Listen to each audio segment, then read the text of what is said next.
All right, we're live. Oh wow, Tristan, you're early, dude. I love it. Yeah, We've we got had a Tristan line. Bailey in the house, early chat. Nice to see you, sir. Tristan, I think I owe you a book. I think. Did you win a book from me? I'll talk to you. Yeah. I'll talk to you later if you did. Anyway, welcome to the live today. I'm here with my good friend John Fazio Jr. and Hey. it's nice to see you, dude. Yeah, thanks for having me on the show. I'm a longtime admirer, so it's an honor to be here. I've known, all right, I'm going to give you a proper introduction because I've known John for many, many years. Me and John probably live maybe 10 miles away from each other. We know each other locally, but John is in the channel, which is cool. So me and John went to the exact same college. I went a few years after John. And he's had you've had like really, really cool career, cool life.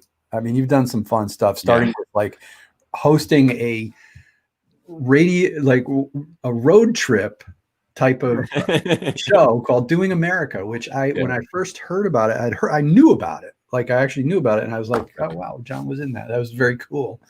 And then you worked for radio for a lot of years, Yep. doing sales in the radio, but you also did some voice stuff. You have an amazing radio voice. So I know you've done a lot of on-air stuff as well. Yep. And then you started working for this company in the channel called, let me make sure I pronounce this right, Datto. Yeah, it's a little company. I mean, you may have heard of it. You may have heard of them. And now you are, before now, you were a trainer at Sandler Training, which is you were a great salesperson since I've known you. I mean, you've been in sales forever. Mm-hmm. You're great at it. And then you became a trainer at Sandler Training. Yeah. So we're gonna get you to do a Sandler training for us today, but for free. Yeah, I'm not a Sandler trainer right now, so it's all good. You're a voiceover artist. You're a great musician. John's got amazing. I want you to promote your music as well, because I think it's amazing. And you are director of sales at Zorus Incorporated, which is now officially, you have a new CEO of the company. We do. Yeah, we have a lot of exciting things going on at Zorus. If you haven't heard, Ian McCord has come over as CEO. Having that Datto connection, I worked with Ian. I mean, I was very early on with Datto, so getting to know, Ian, Austin, all those guys, and, kind of maintaining those relationships too, because we know, when you're in the channel, it's a family. So you don't kind of burn those bridges. And I've seen it numerous times where you're running into the same people, you're, keeping those same connections. Even coming over to Zorus, it was just sort of a chance meeting of, I was having lunch with, an old coworker, and kind of told me about the story, the idea of what they wanted to do with the company. And, that's where I kind of came over. So yeah, I mean, the channel has certainly become that kind of that family throughout the years. Yeah. And talk about I listed off all the stuff you did. So, yeah, and there's even stuff in the middle, like in between there. I've always had more than one job. Like even from, kind of originally, I was thinking about this and what we're going to talk about, and I was trying to think about, my sales, I don't know, life of when I started sales. Think about when did you actually start selling?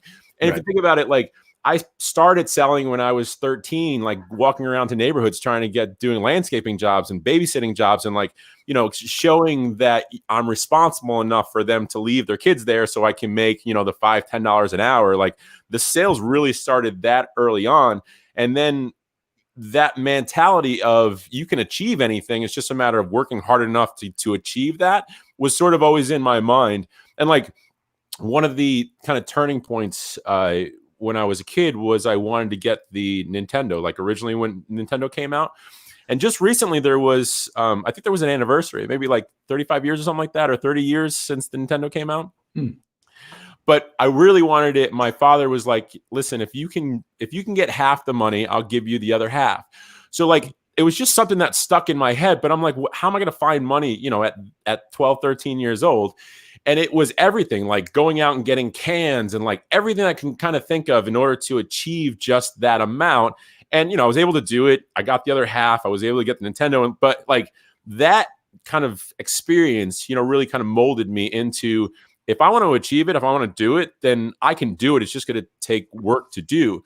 So then like every idea that I've come up with as far as, the music and all that kind of stuff, like in my mind, what would be cool to do? And then I just did it. It's awesome. And as you were talking about it, I'm remembering my first times, selling that I don't remember now, like I think I used to buy boxes of candy and sell them in school. Nice. I mean, that's what it is. Yeah. It's a hustling. You're doing it. I never thought about that, yeah, it's crazy. So let's talk about Sandler Training. Yep. Because you were already selling before you went in and learned to process. I mean, you already knew what you were doing. So I'd love to hear your perspective from boots on the ground, being in the trenches, learning sales on your own, kind of becoming a salesperson, and then learning a system. Yeah. So my radio career started in promotions and marketing, and the really larger idea was eventually I wanted to be on the air because, when I hit puberty, like the voice came down and it was just like, your voice sounds great. You should be on radio. And like right out of high school, I actually went to the kind of school of broadcasting just to kind of see what it was like. And at the time, I was sort of turned off about the fact that it wasn't like an actual campus, it was in an office building. So I basically, kind of started doing jobs, but that was kind of always in my head as to, I don't know, having that process or whatever. So anyway, then I transitioned into selling advertising.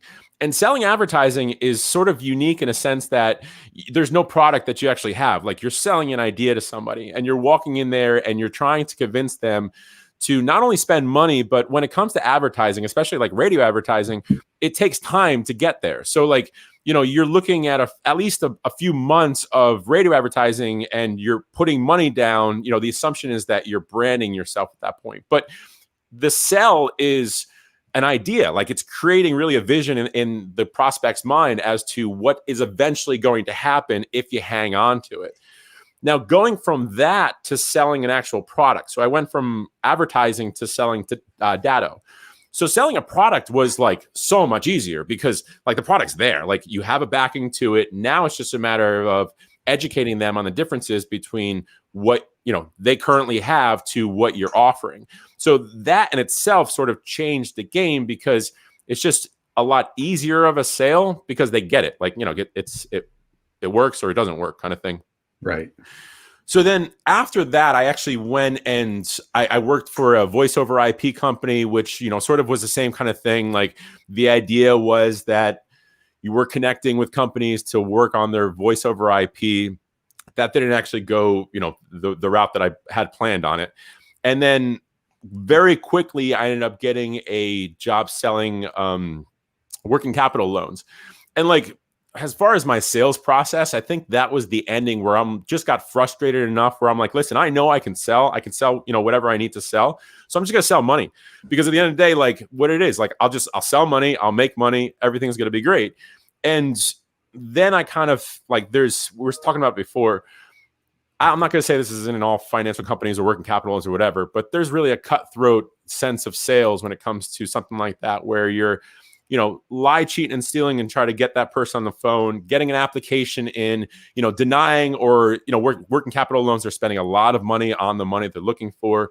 So it really turned me off to sales because I'm like, this is not me. Like it was really about relationships, like really having conversations, educating people. That's not what this was. So then the Sandler thing popped up. Now, let me ask you before you go into the Sandler. Yeah. When they taught you at that company, like, and you said not all financial services companies are like this, of course, but did they actually teach you that, like, or tell you to do that? Like you just, whatever it takes, even if you're lying to them? It was, yeah. I mean, the company that I had worked for, it was sort of that mentality, which was like, we need to get these applications in and you need to do what you need to get through it. And it was, if you have to say you're the bank to get the person on the phone, you say you're the bank to get the person on the phone. And again, like at the time, especially because you don't know any difference and you're sort of assuming that the owner of the company or your sales director or whatever is really has an idea of what they're doing kind of thing, or like I don't know, understands that Trust. pattern, whatever. But yeah, then when I went over to Sandler, like we were saying before, there was a lot of validity about the fact that I was doing it right, and that it is about relationships. It's about being honest with somebody.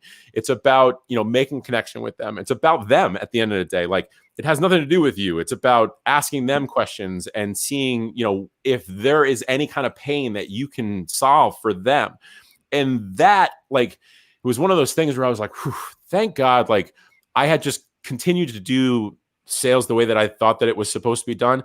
And now at least I can bounce this off of a, worldwide proven process and understand that I was doing it right by being honest with people and like just really trying to talk to them the way that they were looking to be, talked to, and really all the stuff that Sandler is the basis of.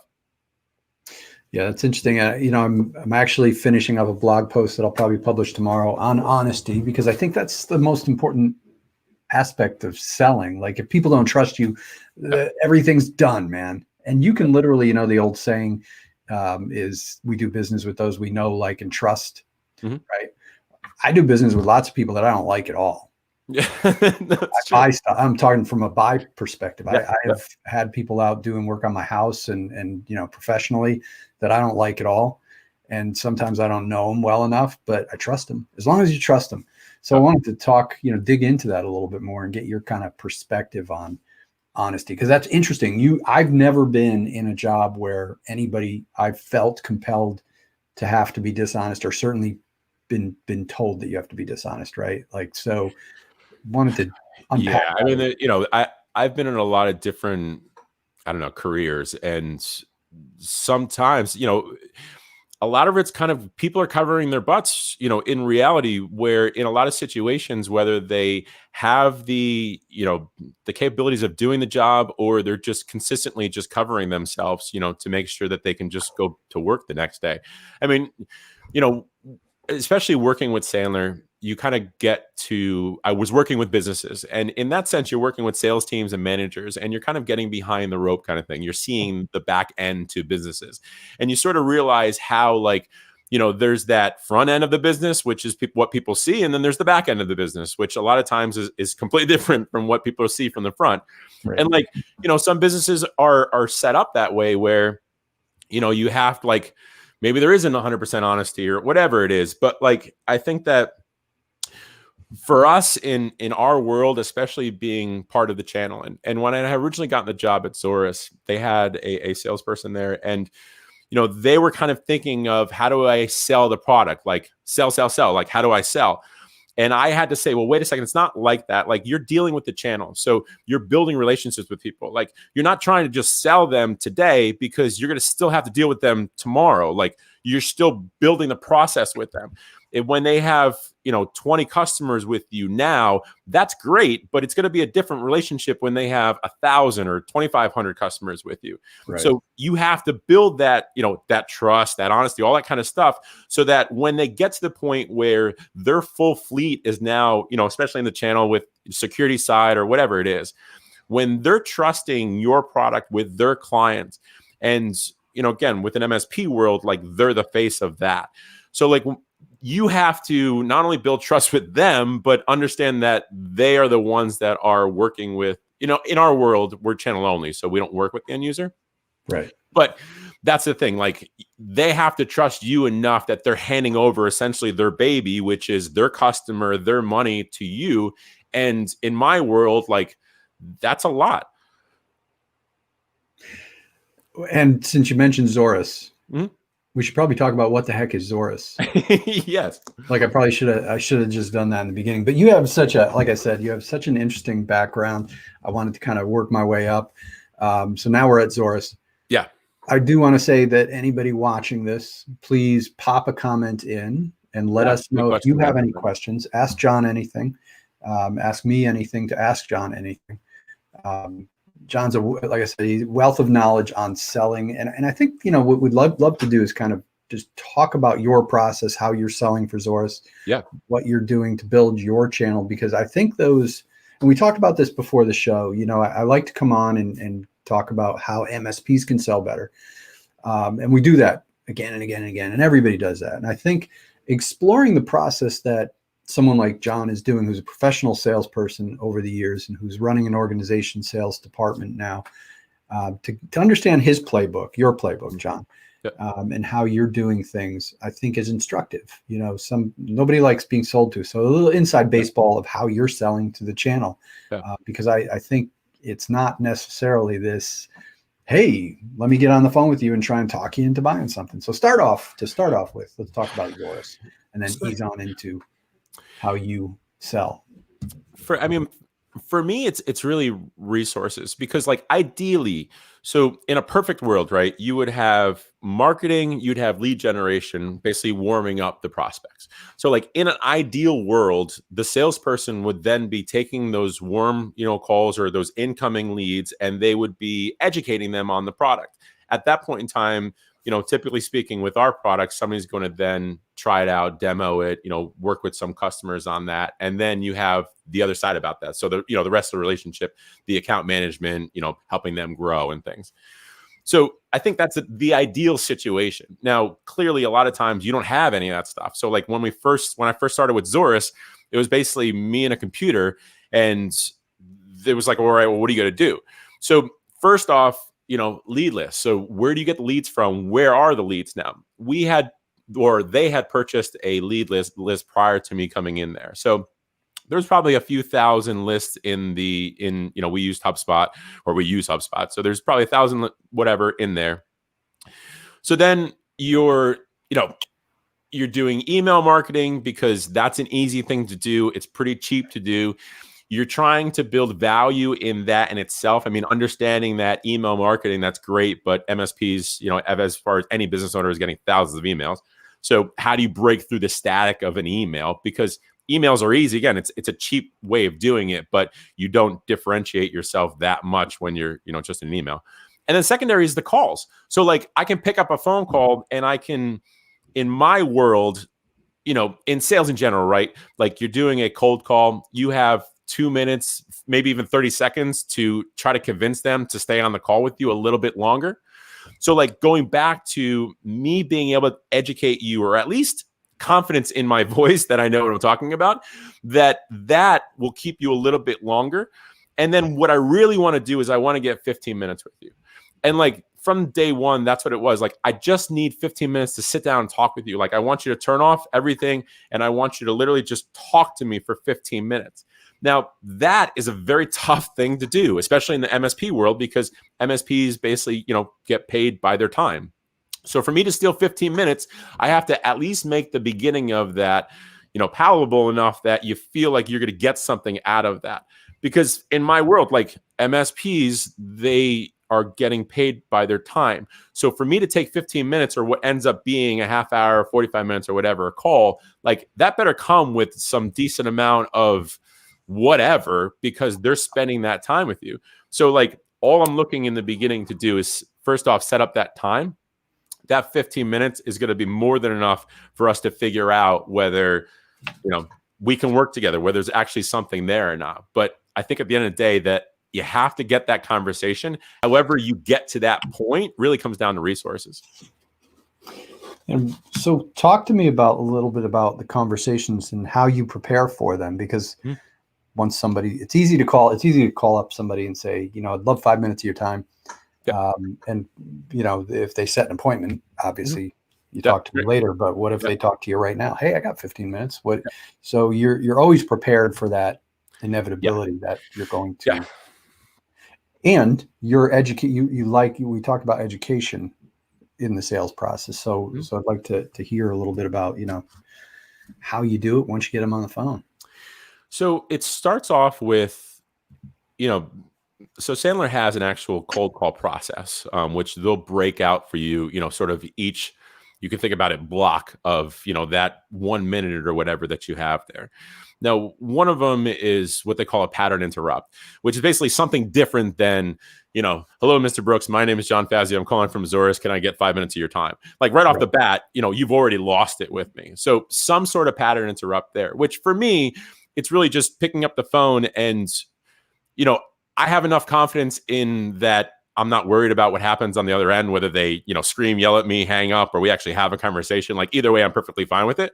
So like when I can pick up the phone, you're going to hear my voice as in if I'm talking to, like that's my pattern interrupt, which is I sound like I'm supposed to be calling you in the first place. The secondary thing is asking questions. So you have to get them involved somehow. And typically what I'll do is I'll ask them about maybe a competitor. So like kind of going back to what the heck is Zorus. So we're basically a channel-only IT vendor, sort of like Datto, but we're concentrating on the security side of things.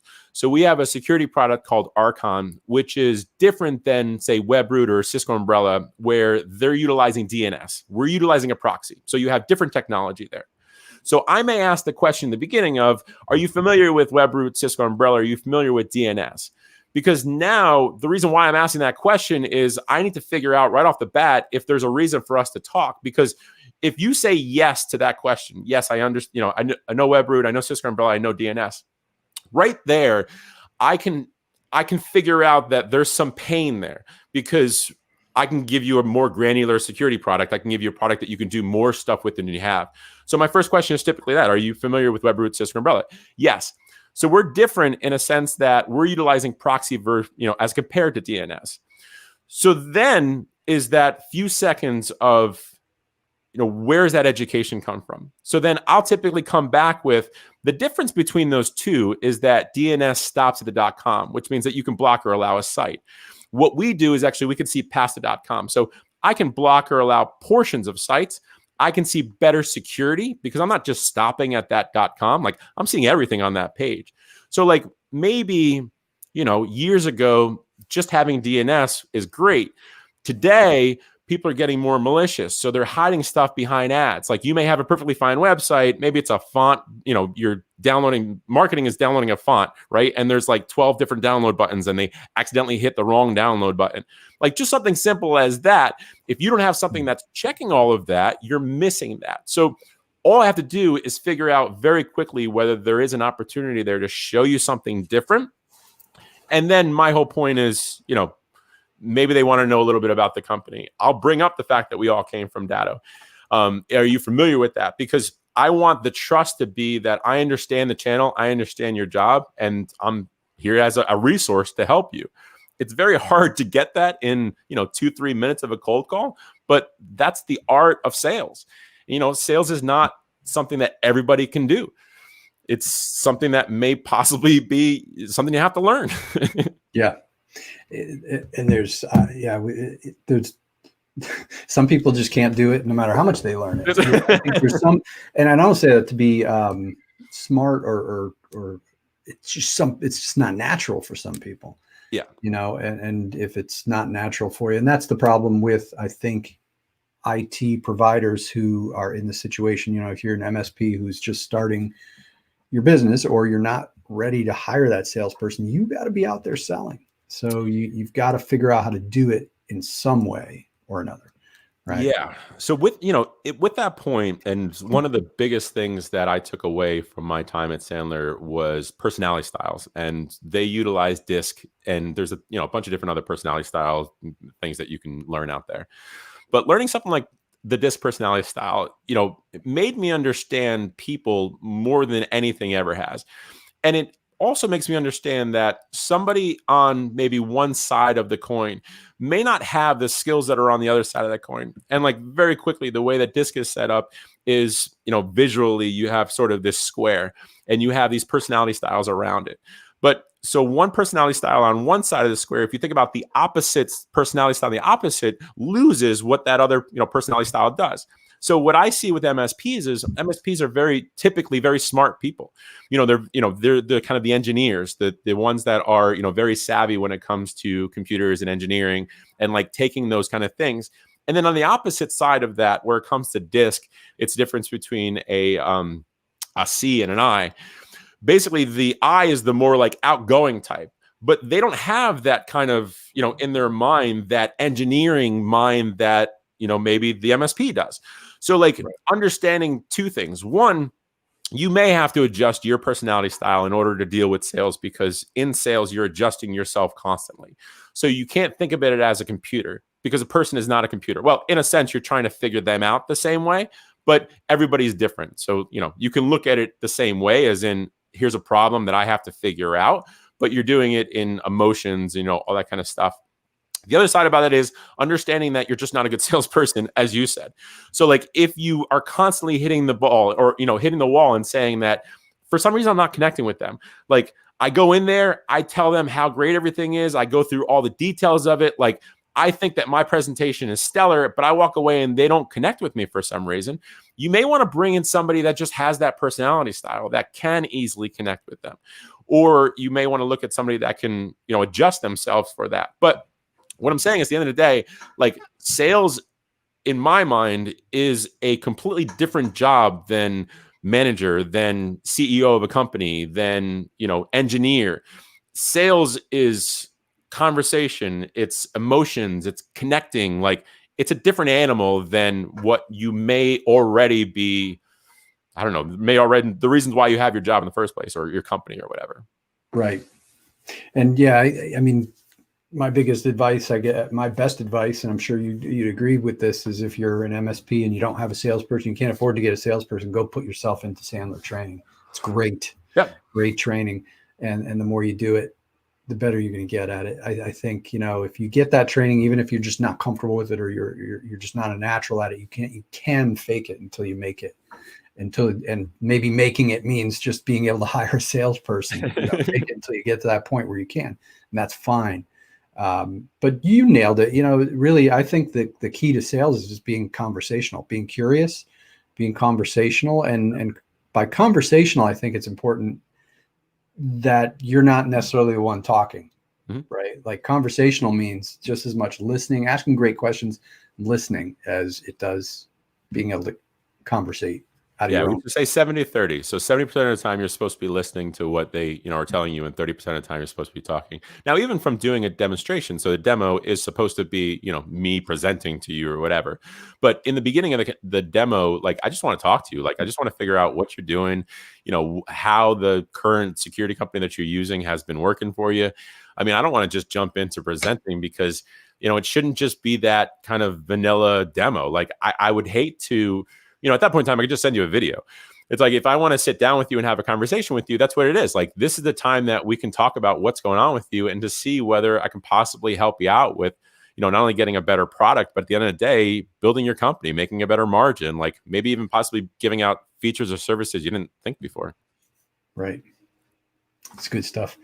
I could talk to you all day about this. We're going to have to do this again. Yeah, you're like, do you want to be on the show? I was like, yeah, I could talk for hours about sales. I know. And I love talking about this stuff. And I'm gonna ask you to, we usually wrap it at about 30 minutes. Yep. Get people back to work. But cool. We're definitely gonna do a part 2. I'm gonna end the show, and then we'll schedule something for another one, because this is, I mean, when two bald guys get together that happen to have facial hair, it just, magic happens. It's true. There should be more balded beard guys on what are we on? StreamYard. Yeah. We're on Facebook and YouTube, but we're using StreamYard, which is just a great tool. It's the one live streaming platform that I rarely have bandwidth problems with. It's great. So highly recommend it to folks. Resources, they're saying, like, it's a cheap and easy way for you to get your face out there and to get in front of people. And I think this is great. I would absolutely love to come back, and, anything else I can help you guys out with this show. Anybody that's putting out content, I love. I mean, just for the fact that you're doing something and putting it out there, and like, the consistency of it is the biggest problem with anything, which is like, I want to do a podcast, or, I want to do a video series. Like, that's great, but make sure that you're planning on doing it every single week for at least 6 months to a year. And then, you can go back and see what you did. Yeah. And, I to be honest, I mean, my philosophy on this, I've been doing content for years, and I love the idea of, and we were talking about that before the show too. It's validating to have somebody else in the sales role who comes to it from an educational standpoint. I think that is the most important way to sell. I think MSPs are poised for amazing success by getting out there and just teaching. That's how I sell, communicating with people, picking up the phone, cold calling, and to get people into a conversation so that you can help teach them something is a powerful way to do it. I've always done it that way from all my years of doing this. And it's, once the content is out there, it is out there forever, but man, it's a moving parade. New stuff comes in so quickly that don't worry about what it looks like. Just do it. Yeah. Just put it out there, get your voice out there. Because here's everybody's the thing doing too. it. When I did this, so let just from a results perspective, I want to give some inside baseball. Is I set this up yesterday. I set up the live, and then I promoted it today. And after I promoted it, within an hour up till now, I haven't checked my email in about a half an hour. We've got like a bunch of new trial members today. That's no accident. It's because I put something out there regularly, and someone today was reminded, oh yeah, I want to try that audit system out. And somebody may watch this and say the same thing later, right? And same thing with your company, Zorus. They're going to go, wow, I've never heard of them. Let me go check them out. This John guy sounds like he knows what he's talking about. Let me check him out. And activity, constant activity equals results. Yeah. So with that said, tell everybody how they can get in touch with you, get in touch with Zorus, hear you sing. Yeah. The website is zorustech.com. 203-663-3960 is my number, my direct number. So yeah, call the sales line, call me. Basically what we really want to do is that educate. So we just want to take 15-20 minutes to show you something different as far as technology is concerned. I mean, we understand that most of the MSPs that we talk to are already using something. So it's not like we're introducing something brand new to you, but we're giving you an alternative to what you currently have, which sometimes is tough for people to, kind of walk away from relationships that they've had for a long time. But I think if you really think about it, that relationship may not have been as, give and take as you thought before. So that's what we're here for. I mean, I want an opportunity, and you'll see more of us in the next few months. And again, having the opportunity to have Ian on board opens up resources that we've never had before. So you'll see more of Zorus in the next, 3 to 6 months, next few years. And we are looking to grow as much as we can. And anything that we can do as far as helping out too. I mean, again, we're very channel centric, and we know that MSPs are doing stuff like this, putting out content. So if you need anything, or if you want guests on there, or whatever it is, again, I love the fact that there's people that are trying to help other people. And, that's what we're trying to do too, not only with our product, but with the company. And then as far as I'm concerned, you can go to johnfaziojr.com and you can check out my album and all the other stuff that I have going on in my life, which there's going to be more in the next, month. So yeah, I'm a juggler, man. I got stuff in the air all the time. Yeah, John's a great performer. You definitely should check out his music. I can't wait to get back out into the bars and come hang out and just listen to you sing again, man. Yeah, me too. I mean, I've been doing stuff outside, and I don't know what they just did recently. I think there was something in the state that was rolled back or rolled forward. I don't know, but anyway, I know there's people that are trying to push it, and I'll play anytime, anywhere. So the music community is still going pretty strong.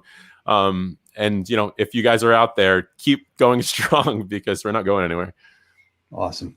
Well, thanks for coming on, John. Thanks for tuning in, everybody. Please post a comment, ask a question. Even after the show's over, you can publish your comment on Facebook, on YouTube. Let us know what you think, and ask some questions, and we'll bring John back on. Sounds good.